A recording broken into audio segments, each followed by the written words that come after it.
Unya imong ipamugos.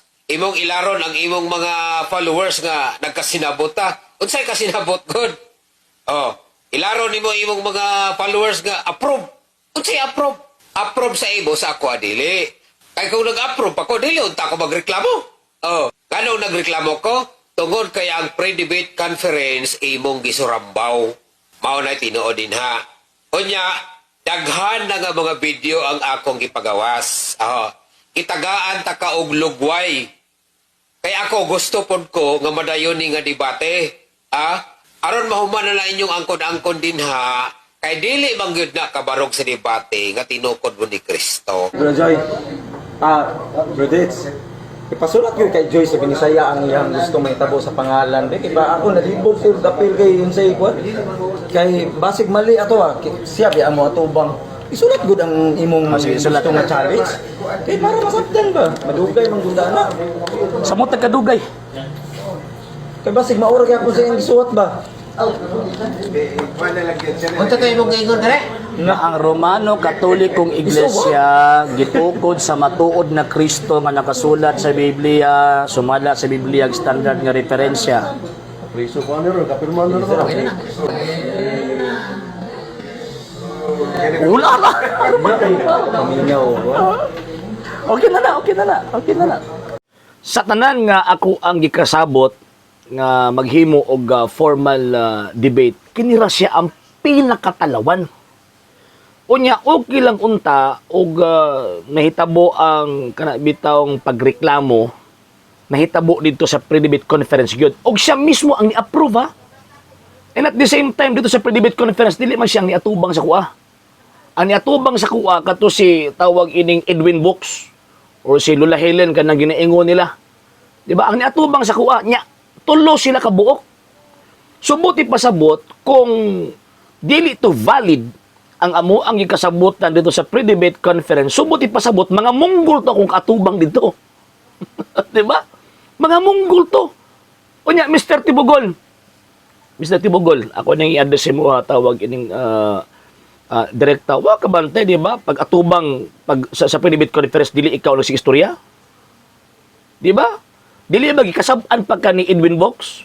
Ipasulat yun kay Joy sa Binisaya ang iyang gusto may tabo sa pangalan. Diba ako nalibog sir dapil kay yun sa ikwa. Kay basig mali ato siya biya mo atubang. Isulat gud ang imong gusto nga challenge. Kay para masabdan ba? Madugay man gud na. Sa mo tagkadugay. Kay basig maura kay ako sa iyang gisuot ba? Unsa kay imong ingon dere? Nga ang Romano Katolikong Iglesia gitukod sa matuod na Kristo nga nakasulat sa Biblia, sumala sa Biblia ang standard nga referensya. Priso ko ano ron, kapirman na ron. Di ba? Ginapay ka, unsa magyud Joy? Unsa magyud ang imong gusto Joy? Ngano man kay ikaw ang lisod ikasabot. Ngano lisod nagkakasabot kay ang imo ang pangutok gamay kaayo. Gamay kaayo. Liman ka kung unsa imong ibungat sa imong baba mo, ako'y pamatud-on nimo. Mo bitaw sa may reason sa pre-debate conference. Ang pre-debate conference ihanay ang topic. Ngano man ako'y mo pamatuod. Ako'y mo affirm based sa amo ang teaching, dili based sa imong hunahuna. Secondly, mga sir og tawag ining mga ma'am, ingon pa niya gisuramba do nako didto ang tawag ining pre-debate conference sa Ginoo ko. So abot pasabot nadaog tamon tulo. Nadaog tamon tulo. Ha? Tulo na gani mo kabuk ni atubang sa kuha ha. So buti pasabot nadaog tamo. Pilit tamo dito para sa pre-debate conference. How much mo ba atuba tag debate? Di ba? Kadaghanan ako mga naatuba og tawag ang mga debate nga mga pastoy sa gitawag Seventh-day Adventist. May mga reklamo in terms of gitawag og topic ug in terms of mga challenges ni ihatag sa kuha. Kay normal gyud na nga maghimo kag imuhang topic nga pabor sa imuha. O nya ako ang musukan pa ba? Maghimo ta og nga bitong topic ka magkauyon tan duha dili pwede nga ikaw ray mo uyon. Di ba? So diha pa lang daan wala na eh. Palpak ng imuhang actually alibay mong guna nimo. Di gyud ka gustong mo atubang. Kabantay ka nga kanang topic ni imong mismo ikaw gahimo mapildi ka gyud. Topic parang daan, musukuan pa ba? Kung imuhang gustong topic ang imuhang tawagan ng ipasunod sa ko niya, ako'y tawagan mo pamatod, tabla ra nga mo ingon ba nga, kay di maginin siya mo, kuan ani kay tawagin ako gigahimos topic ani. So tabla ra nga nang hagit-hagit kuno ka, pero ang tinuod na di ka musukol. Ako may affirmative, so ako ang mutanaw sa topic. Ako ang mutanaw sa construction sa topic. Nga ako ang tawag in pamatod ang based sa amo ang gitawag og teaching. Dili ikaw, kaya dili man ikaw ang katoliko, ako man ang katoliko. Di ba ako may mo prove? Nya mo prove di ko anang, mo pamatuod di ko anang butang nga dili amo ang tawag ang teaching. Mura ba di ba kay nung ka sa second topic nga tong ikasabutan? Sa may tubag atong tawagan ng imuhang kikir nimo. Katong imong spokesperson. Dili pwede nga magpamatuod mo, na-record ba sa video? Dili pwede nga magpamatuod mo nga dili inyuhang teaching. So, pagkahuman karon apapamatuod ko ninyo, dili ako ang teaching, dili among teaching simbahan Katolika. Yabag.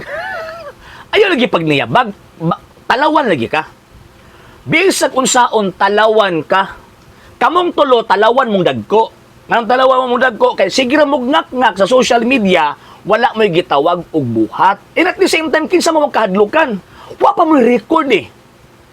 Bisag usa ka tawag ining bisag usa ka atbang sa diskusyon publicly, wa pa mo'y musok-musok ka pa ba, wa pa mo'y agi. Kinsa mo kahadlukan? Musok ka pa ba? Wala ko'y rason nga hadlukan mo. And thirdly, ikatulong tawag ining punto, ngano ako man ang nikuhag permit? Ngano ako man ang nilihok sa tawag ining sa venue? Gani katong venue pag among gikuha, pabor pag gani mo adto kay daghang sabadista dito. Gituyo po to sa kong kauban nga dito gid ang venue, ngano man kay daghang sabadista dito.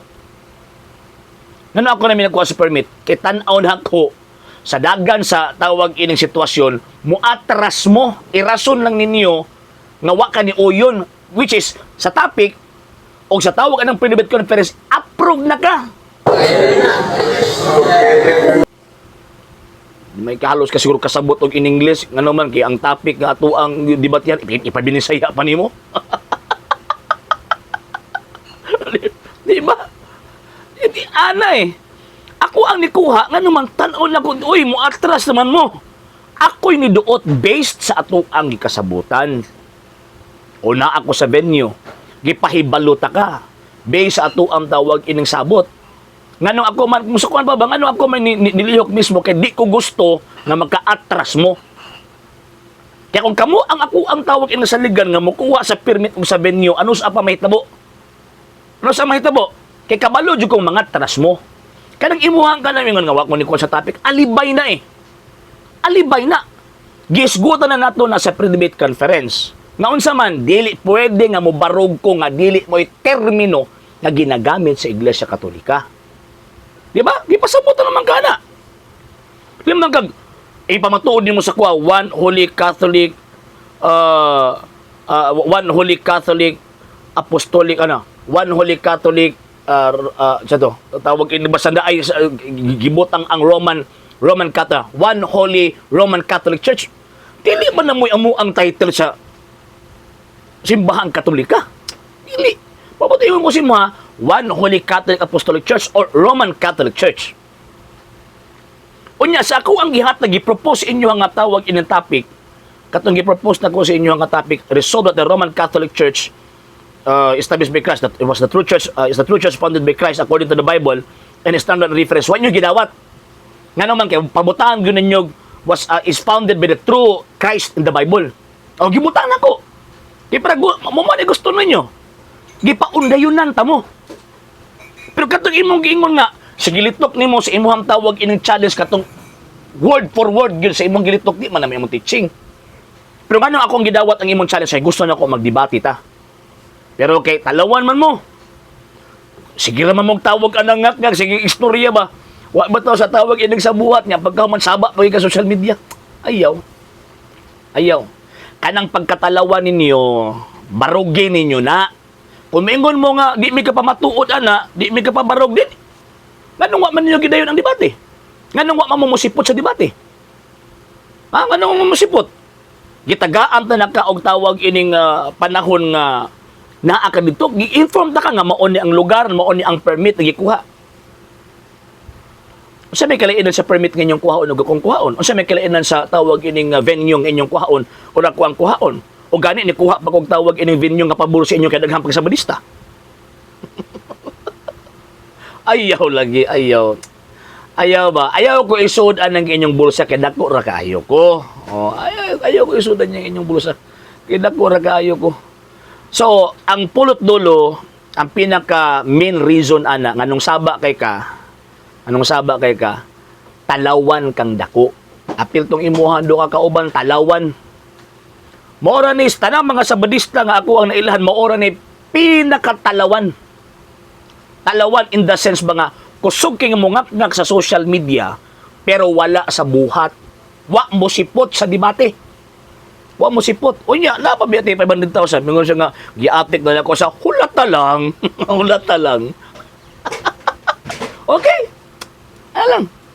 Sa hindi pa po nakapag-follow sa mga pages po natin, i-follow nyo po yung mga pages po natin. RJ Horolanciano II, TV Apolia Punto Argumento page, Kuya Apologies TV page, and RJ's Vlog 2022.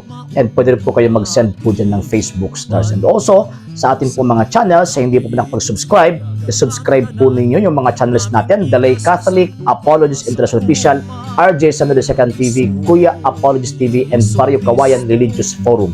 And pwede rin po kayo mag-send po dyan ng super sticker, super chats, and super thanks. And maraming salamat po sa mga kapatid ko mga Katoliko na always pong tumutulong sa programa po natin. Maraming salamat po. Nang dahil po sa tulong at suporta po ninyo, ang programa pong ito, until now, andito pa rin po sa social media. And until now din po, nangangailangan pa rin po tayo sa tulong at suporta po ninyo dahil wala po kami magagawa rito mga sir, mga ma'am, kung wala po yung tulong at suporta po ninyo. Sa gusto pong tumulong, sa gusto pong sumuporta, pwede po ninyong ipadala ang tulong at suporta po ninyo sa pamamagitan po ng ating mga account numbers dyan po sa ating pong screen. And pwede nyo po kaming i-message sa ating pong page kung via remittance po yung papadala po ninyo. Maraming salamat po in advance.